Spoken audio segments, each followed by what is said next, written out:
Welcome to the Making Sense podcast. This is Sam Harris. Okay, well, I seem to have caught a case of Twitter cancer last week, and it was probably Facebook and Instagram cancer too, but I don't look at those platforms. Anyway, I was on someone else's podcast and said some things about Trump and Biden, and those statements produced a fair amount of outrage in a very large group of people. So I think there are a few points I should clarify. There's nothing of real substance to walk back, but the truth is I wasn't speaking very clearly or systematically on that podcast. And in one place I actually misspoke.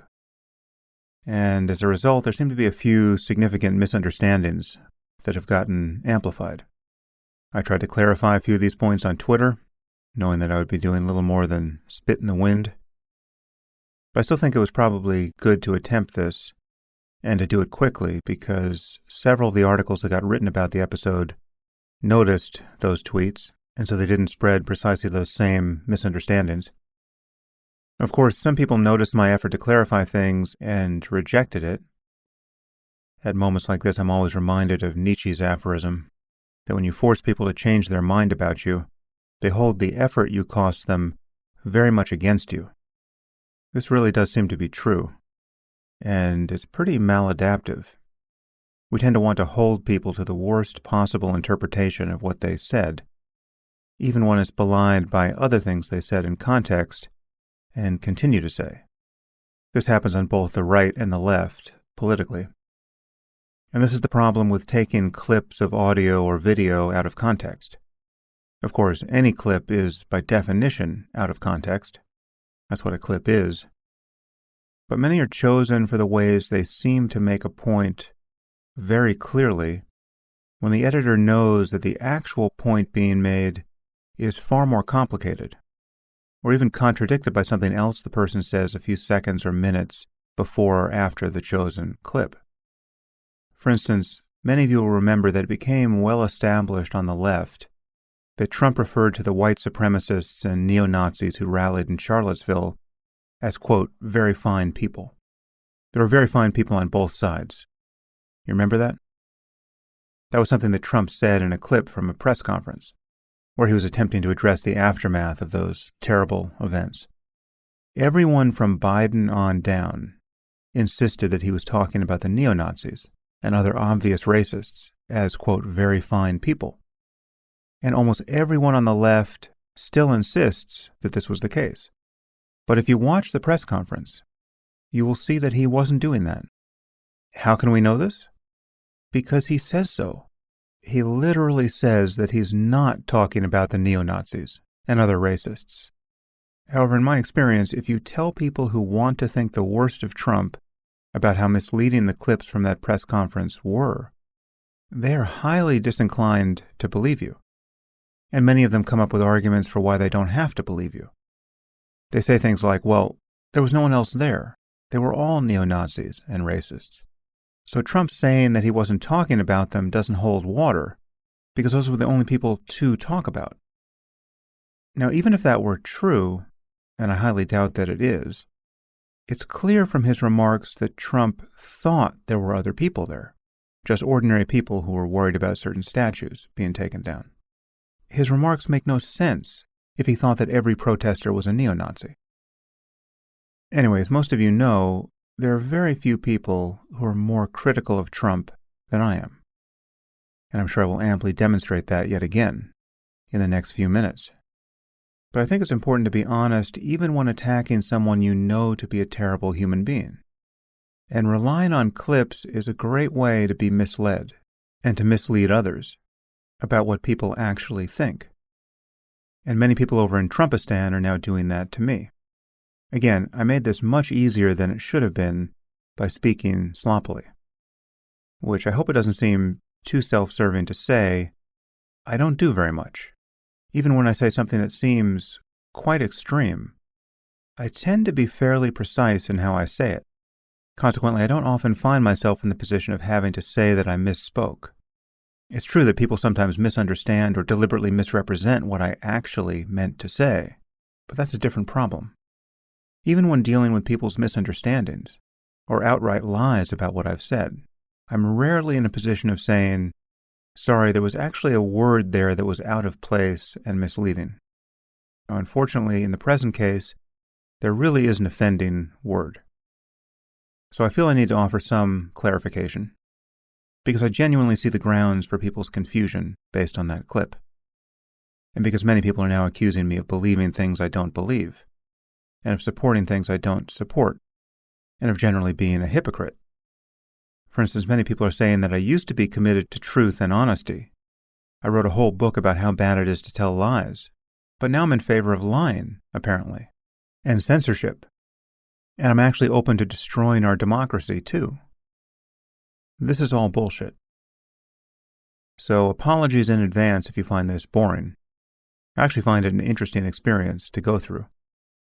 Being engulfed by a tsunami of hatred definitely gets your attention. And you get to see who your friends are, and who is almost your friend, and who your former friends were always in the process of becoming. And you get to see otherwise smart and decent people deranged by rather sickening political and financial incentives. And you get to see the strengths and weaknesses of your own business model, and of your own place in the world, really. It's not an experience I recommend, exactly. If you can avoid being burned as a digital witch, I suggest you avoid it. But it really does have a silver lining, if you've played your cards right. First, I should probably play the clip that went viral, because this is what everyone is reacting to. The context was a 90-minute podcast, where I said many things that make this clip much easier to understand. However, as I said, I definitely created several problems for myself by bumbling around a bit, and genuinely misspeaking at one point. Now, the fact that I actually misspoke will be very easy to demonstrate, because the word I used really does contradict everything I said in the setup to the clip, and it's contradicted by what I begin to say in the very next sentence. But it's certainly my fault for using the wrong term. Before I deal with the clip, I want to emphasize again that I usually speak very precisely, even when I seem to be saying something extremely provocative. For instance, I've said on several occasions that I think Donald Trump is a worse person than Osama bin Laden. Now, the statement is obviously meant to get your attention. I get that it's surprising, but it's not meant to be hyperbolic. I can defend every word of a statement like that. What I can't defend are people's misunderstandings and erroneous extrapolations of a statement like that. Perhaps I should just clarify that statement again, because it actually goes a long way to explaining my view of Trump. Why I think he's such a terrible person, but not nearly as scary as some people think he is, and not nearly as scary as many people think I think he is. I think Osama bin Laden was a more or less normal human being, psychologically. He was just living in the grip of a dangerous and idiotic worldview. The moral structure he imagined he was living under and wanted to impose on the rest of the world, given his beliefs, was despicable. So he created immense harm, and it's very good that we killed him. But within the framework of his odious beliefs, he demonstrated many virtues. He was a man who certainly seemed to be capable of real self-sacrifice, and he was committed to ideals beyond his narrow self-interest. He was, by all accounts, personally quite courageous.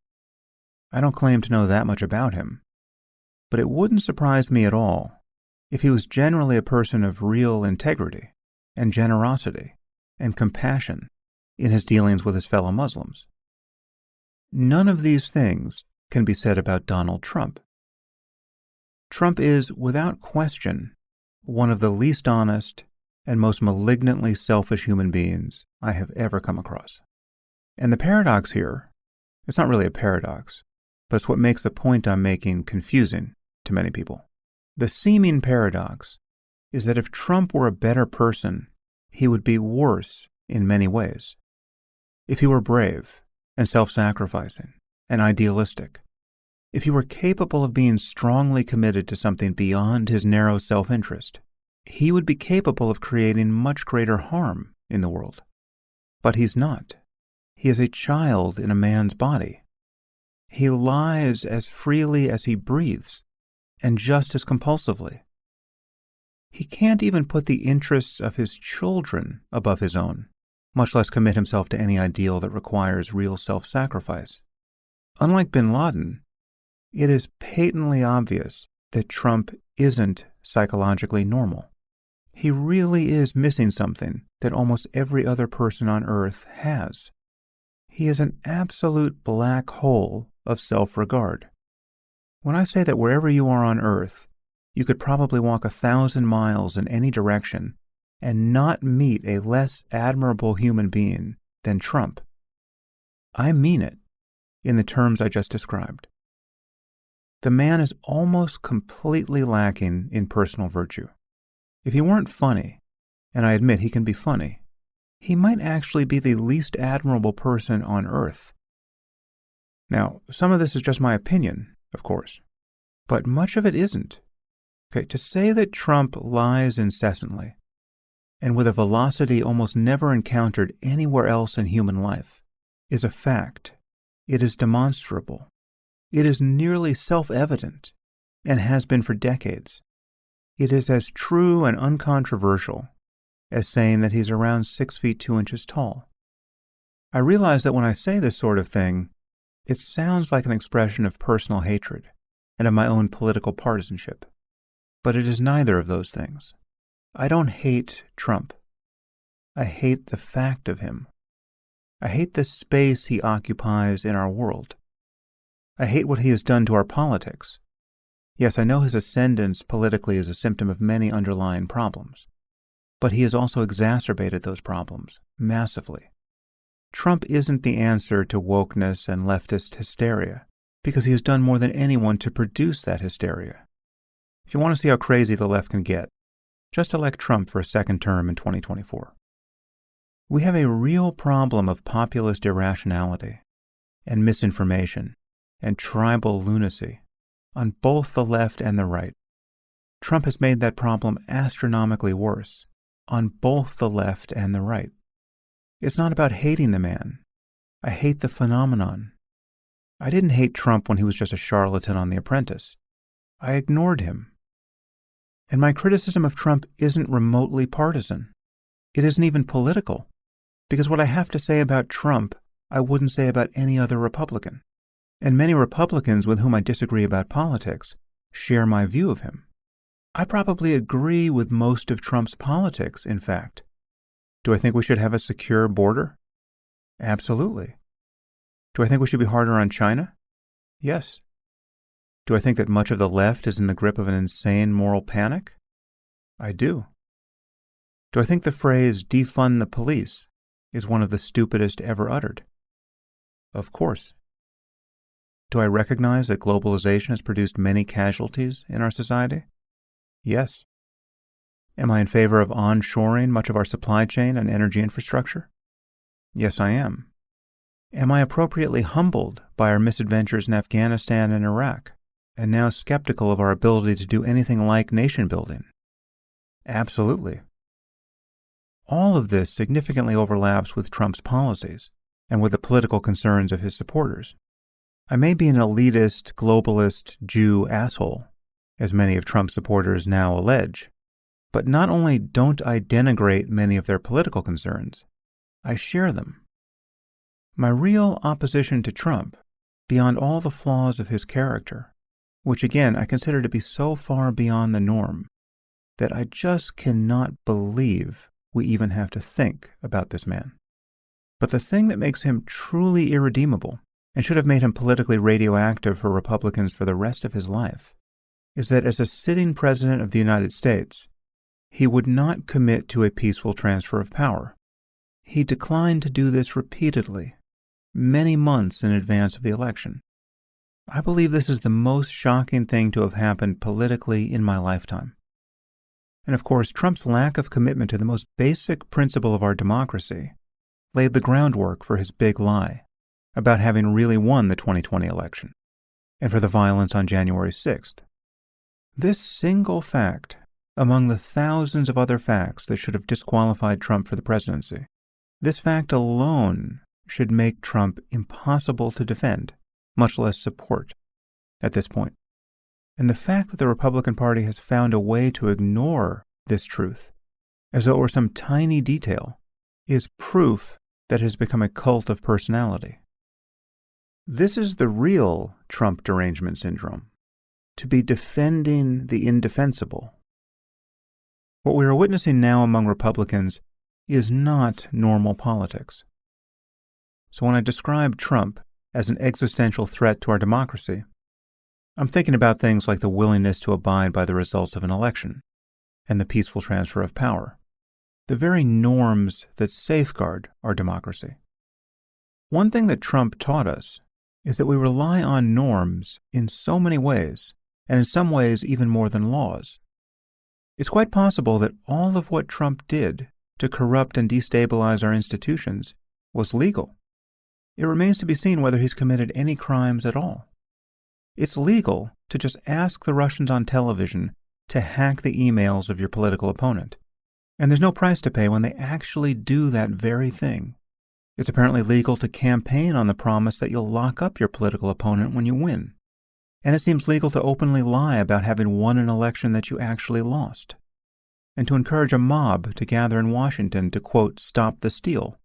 And when they begin storming the Capitol and calling for the murder of your vice president in order to stop the steal, it may be legal to just sit on your hands when you're the only person on earth who can do anything to stop the violence, just to see if things somehow play out in your favor. There don't appear to be laws to defend our democracy against this sort of thing. It's just that we've tended to expect that our politicians won't behave in these ways. And normal politicians, or even just decent human beings, won't. For better or worse, the integrity of our democracy depends on hundreds of norms like these not being violated on a daily basis. But when I say that Trump is an existential threat to our democracy, I don't mean that he is Orange Hitler. Again, Trump is a narrowly selfish con man. He doesn't appear to think big at all. If he wants anything, it appears to be only fame and money. He seems content to do things like rack up millions of dollars in fees at his hotels and golf courses and apartment buildings by doing things like oblige the Secret Service to stay there. We all use the word grifter now with alarming frequency. Trump is the ultimate grifter, but he is not ideological. He seems to believe in nothing beyond the next opportunity to do something venal and selfish. So he is not Hitler. And this brings me to another confusing thing about the clip you're about to hear. I use the analogy of an asteroid hurtling toward Earth. This was not meant to indicate how bad I think Trump is. It was meant to indicate that the significance that the podcast hosts were attaching to the term conspiracy was misplaced. Anyway, you'll hear how potentially misleading this is. Okay, so now for the clip. Here's the necessary context. As I said on Twitter, I was talking about the ethics of ignoring the story about Hunter Biden's laptop until after the election.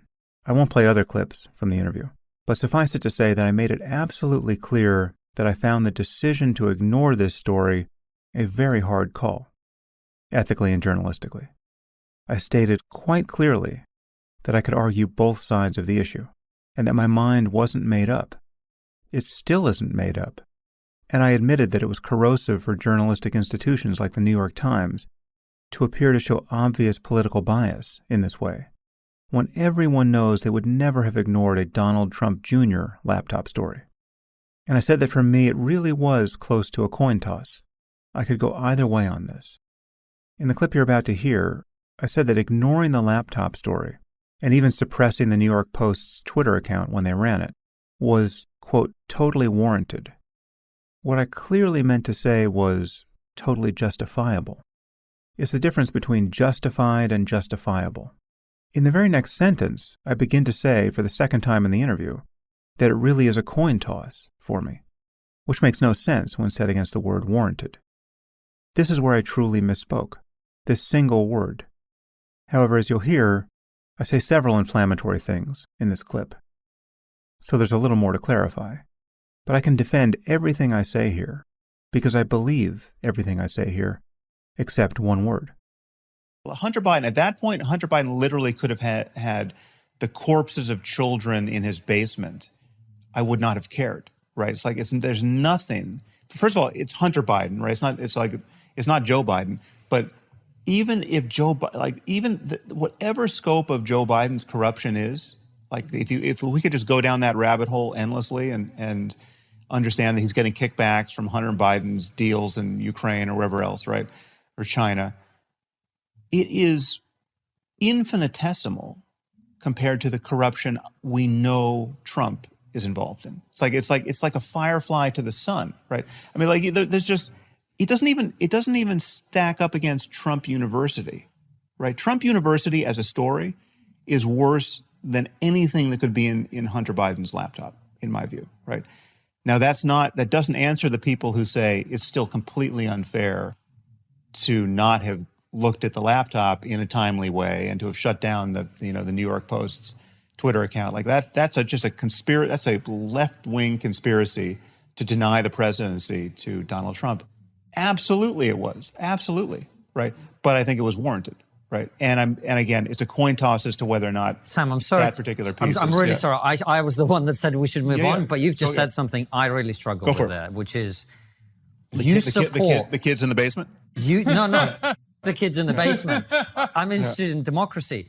You're saying you are content with a left-wing conspiracy to prevent somebody being democratically re-elected as president. Well, no, I'm content. Well, but the thing is, it's just not left wing, right? So Liz Cheney is not left wing, right?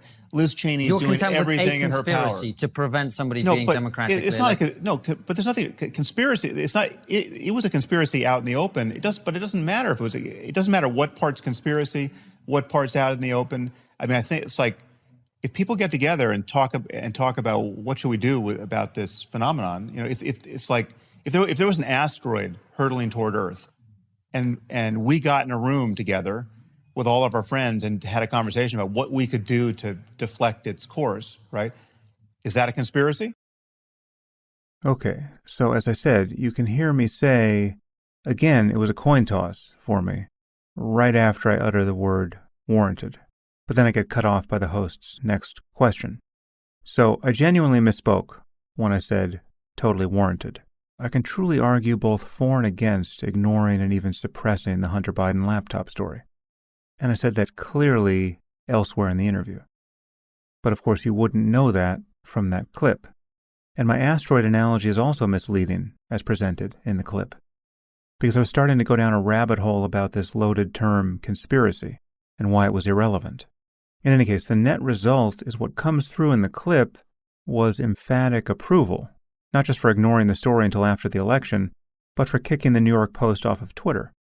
And if I think Trump is as bad as an asteroid that might destroy all life on Earth, how could there be any limit to what I'd be willing to do to stop him?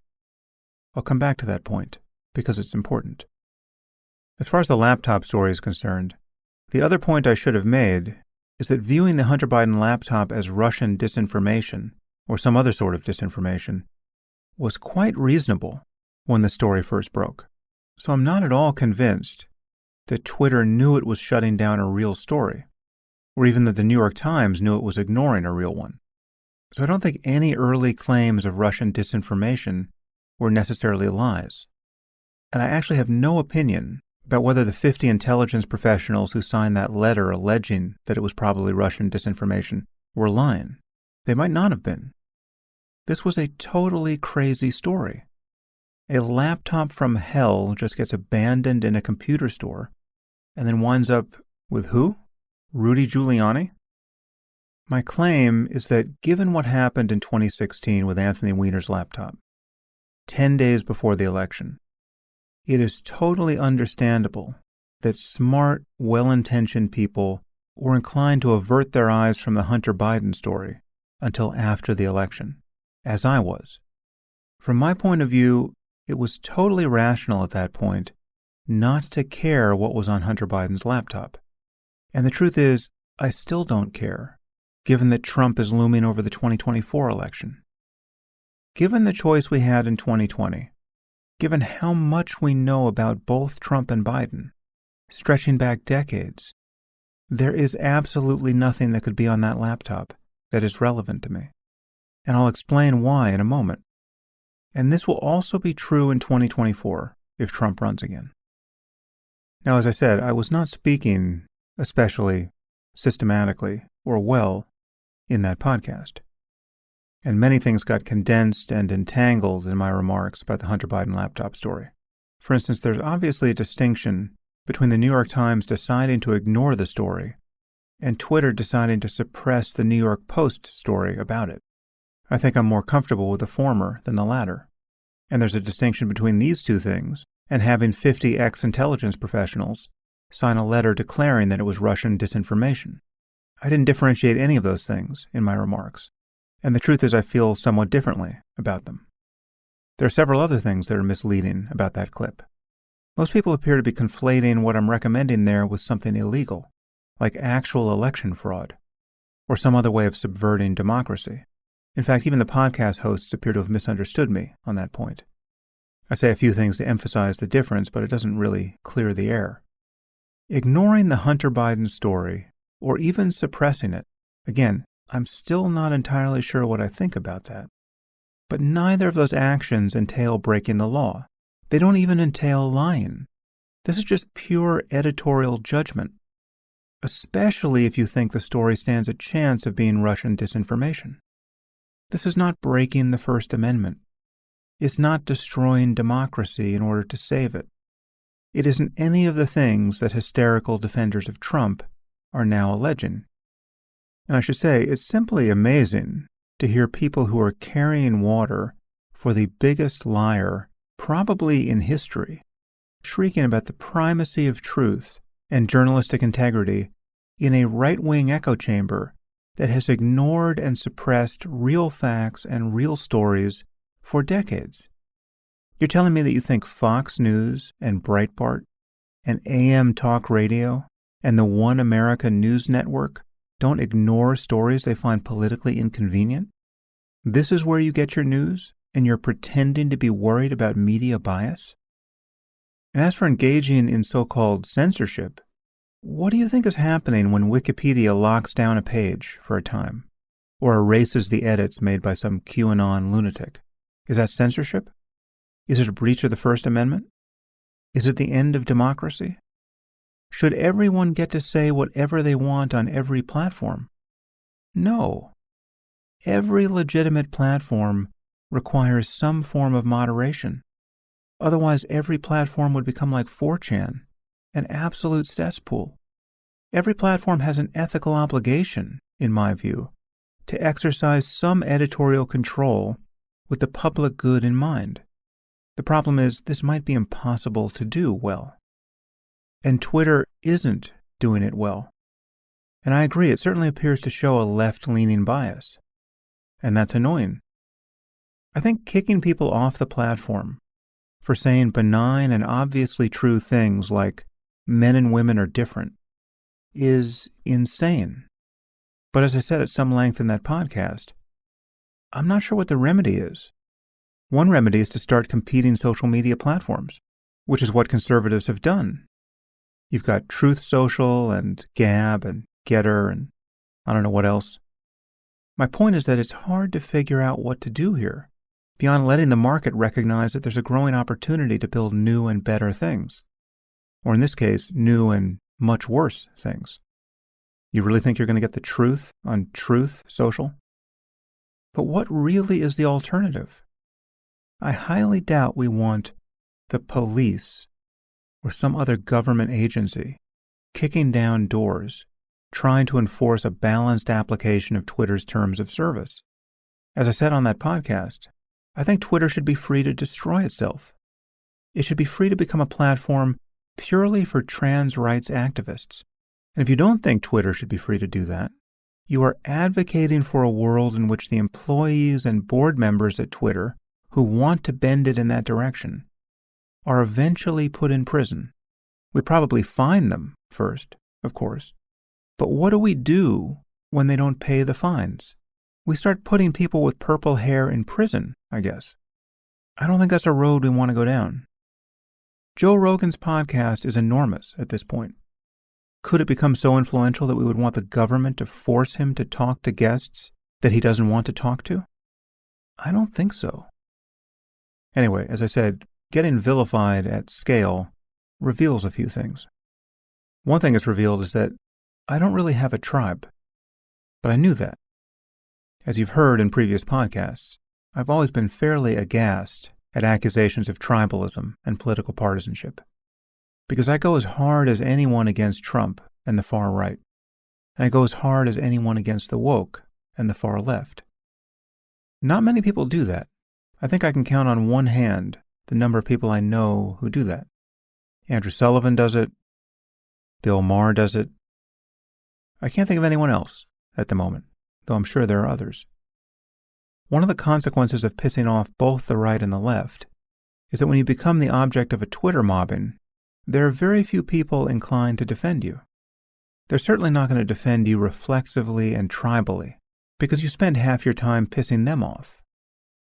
I really have an unusual audience, and it's a direct consequence of how I think. At some point, I've made almost everyone uncomfortable. I've made religious people uncomfortable by attacking religion and being an atheist. I've made atheists uncomfortable by going on and on about how meditation and psychedelics can produce real spiritual insight. I've made spiritual people uncomfortable by saying that many of their beliefs are bogus.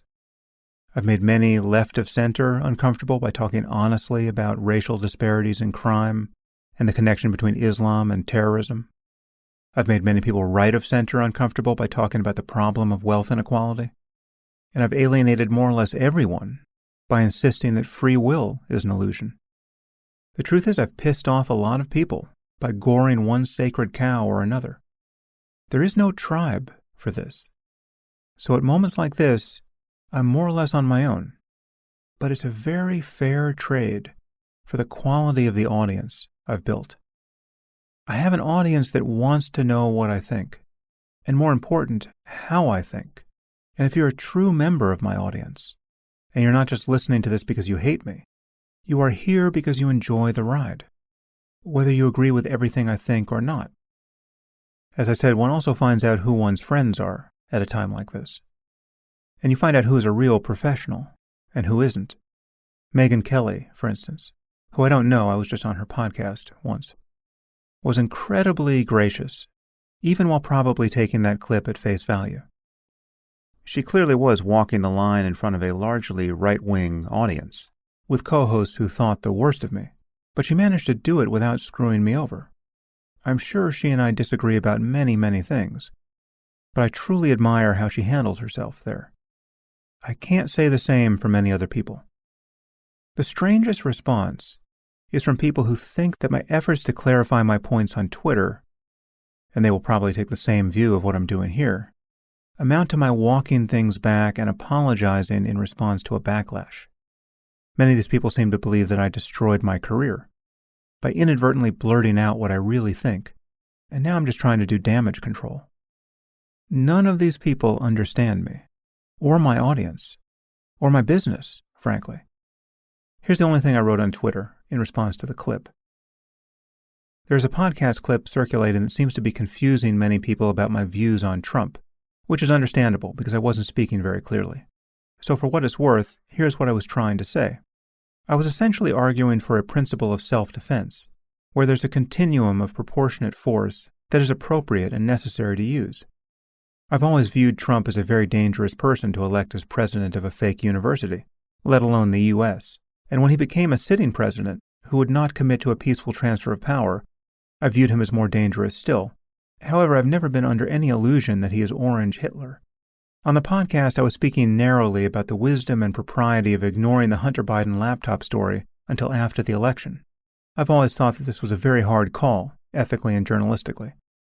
But given what happened to the Anthony Weiner laptop in the previous election, I think it was probably the right call. Nothing I said on the podcast was meant to suggest that the Democrats would have been right to commit election fraud or take any other illegal measures to deny Trump the presidency, nor do I think they did that. Okay, so after reading these tweets, many people have argued that this really couldn't be an honest articulation of my views, because it just seems like a slippery slope. If I'm willing to ignore information, then I'm willing to suppress information. And if I'm willing to do that, I must be willing to lie. And if I'm willing to lie, I must be willing to commit outright election fraud by stuffing ballot boxes and rigging voting machines. There's no natural stopping point if I think Trump is an asteroid hurtling toward Earth. right? Wouldn't you do anything to stop an asteroid? If I thought Trump was literally the next Hitler, I should want him assassinated. Is that even controversial to say? Is there anyone who doesn't wish that one of the plots against Hitler had succeeded? Unless you're a Nazi or just crazy, you too wish that Hitler had been assassinated. And as I said, I think our killing of Osama bin Laden was totally justified. But I don't think Trump is Hitler or anything like him. I think he's a person like Alex Jones, and I said that on that podcast. It's like we elected Alex Jones president. I think he's a person like L. Ron Hubbard, without Hubbard's astounding typing ability. Making Trump president was a disaster for our country, but it was not the same sort of disaster that started World War II and sent millions of people to death camps. What would I expect if Trump got elected again in 2024?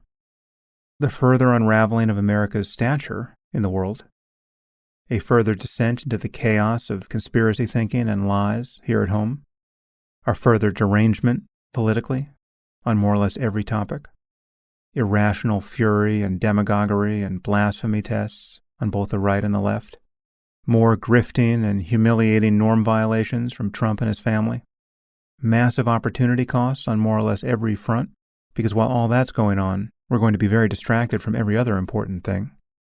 I think all of this will be terrible for America and for the world. Above all, I think setting the precedent that you can lie about everything and shatter the most basic norms of our democracy and still get reelected to the presidency could lead us further down the path of democratic decline. And yes, if reelected, I would also expect Trump to enact some rational and pragmatic policies that I also just happen to agree with. So this is not at all the same as electing a highly competent, evil person with a grand plan to remake the world. I mean, actually, the insurrection on January 6th is perfectly Trump. This is exactly the kind of coup you would expect to be associated with the man. Not really a coup at all. There's no question he was trying to disrupt the certification of the election. He was trying to bully Pence and Congress by sending that mob to the Capitol. But when they breach the Capitol, what happens? They just wander around in their costumes, smearing shit on the walls and taking selfies and stealing mementos from Nancy Pelosi's office. This is Trump. Actually, the real essence of Trump was that he figured out how to raise hundreds of millions of dollars from his supporters amid all this chaos. He monetized the absolute degradation of our institutions. That's Trump. So there's no problem with a slippery slope. Everything we do or don't do can be proportionate to the moment. And I certainly think it was rational to hope in 2020 that merely trying to force good information to win over bad information would be sufficient to keep Trump from the presidency. And I maintain that hope for 2024. Nothing in that space is illegal, and nothing entails lying. And I can say honestly that I can see how people could easily justify ignoring a story that emerged as an October surprise because they know there's not enough time to get to the bottom of it. It is rational to ignore the story until after the election. And I can support the right of tech companies to be biased, because I can't see how we can force them to not be biased without damaging more important things in our society. And I can honestly say that this was a hard call, really in the territory of a coin toss. But if pressed, I would probably side with those who ignored the story, because that's what I in fact did. Right? I didn't talk about the story on this podcast. There's another point that many people on the right reacted negatively to in that clip. That's when I said that there's no possible scandal involving kickbacks from China or Ukraine to Biden that could outweigh Trump's corruption. How can I say such a thing? Okay, well, obviously I'm not saying that it would be a good thing if Biden were corrupt in this way. I'm saying it wouldn't matter in a forced choice between him and a president who had repeatedly said that he might not accept the results of an election or support a peaceful transfer of power. But there's this underlying question. Why do I know that Biden couldn't be nearly as corrupt as Trump without examining the contents of his son's laptop? Because both of these guys have been living in public for nearly as long as I've been alive. We know a tremendous amount about both of them, going back over 40 years. It's like, what if a story broke suggesting that Biden had cheated on his tax returns? Would I care about that? Not 10 days before the 2020 election, I wouldn't. Because I know at a glance that whatever Biden could get up to in tax avoidance, it would be absolutely obliterated by comparison with what Trump has done. We know so much about the day-to-day lives of these two men. The same could be said about sexual scandals. And there was a Me Too allegation against Biden. Should it have mattered? Not for the 2020 election, it shouldn't have. Because Trump had him beat, something like 29-1, and with far more credible and disturbing allegations. The 2020 election was a forced choice, and the clock was ticking. I'm not a fan of Joe Biden, and I wasn't a fan of Hillary Clinton. I'm a fan of a normal range of political and ethical chaos. Trump lives far outside that range, and he's dragged us all out there with him. It is just appalling that this man has taken up so much of everyone's time and attention. Now, I've taken great pains to build an audience that values my honest attempts to figure things out, to figure out what's true and what's possible, and what we should do in light of what's true and possible. Above all, my audience expects me to be honest, and on the rare occasions where I misspeak, there is nothing dishonest about acknowledging that and clarifying things. The truth is, given the nature of my audience, this thing that appears to be a 20 megaton problem to my detractors on the right is a total non-issue for me. And it will be a non-issue if something similar happens on the left, because I've deliberately built my platforms to be immune from backlash from the right or the left. And those of you who subscribe to the podcast make that possible. There are no sponsors to drop me.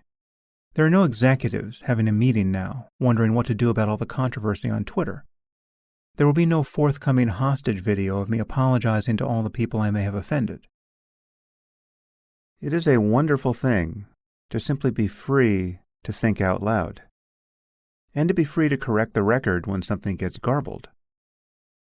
And I truly know how lucky I am.